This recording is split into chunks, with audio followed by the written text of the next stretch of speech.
So it looks like Republicans are gearing up for at least one investigation into the Biden family, and it will likely focus on Hunter Biden's business dealings and exactly how much involvement, if any, the big guy had. With us now, criminal defense attorney Brian Claypool. Brian, great to have you on here. I'm curious, if this investigation goes forward, where do the first subpoenas go? What are they looking for specifically?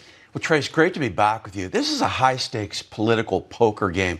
But I got to tell you, I think the Republicans have the better hand in this poker game. The first subpoena I'm going to send out is for Hunter Biden's bank statements and find out whether large amounts of money were transferred from Hunter over to Joe Biden. You know where the second subpoena is going to go? And let's see what President Biden does here. It should go to his bank accounts and find out whether he was receiving any money from Hunter or this company CEFC in China. Yeah, I look at these congressional investigations, and they always kind of tend to end at dead ends, right? You had a lot of talking points, you got a lot of comments, but they really never go anywhere. But you look at the information in this one, and you got to pursue it, because if there's public corruption involved here, Brian, this is worth pursuing, at least for a while.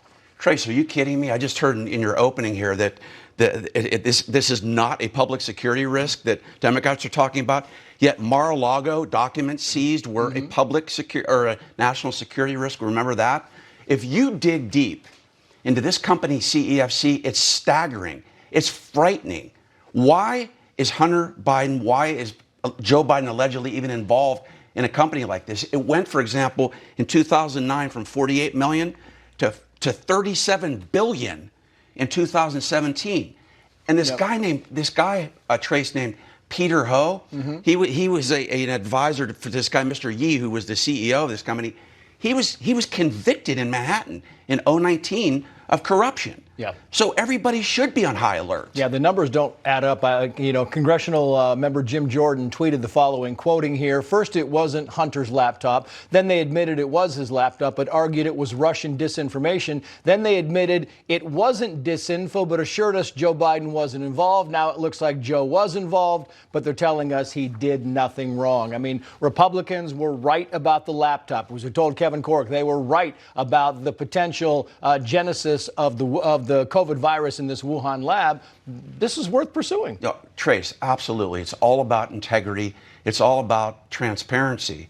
And I can't imagine why there would not be an investigation in this when there's an email and there's an allegation that the Bidens had a 10% equity in a joint venture with CEFC. Trace, last time I checked, people don't pay you. They don't just give you money for nothing in return.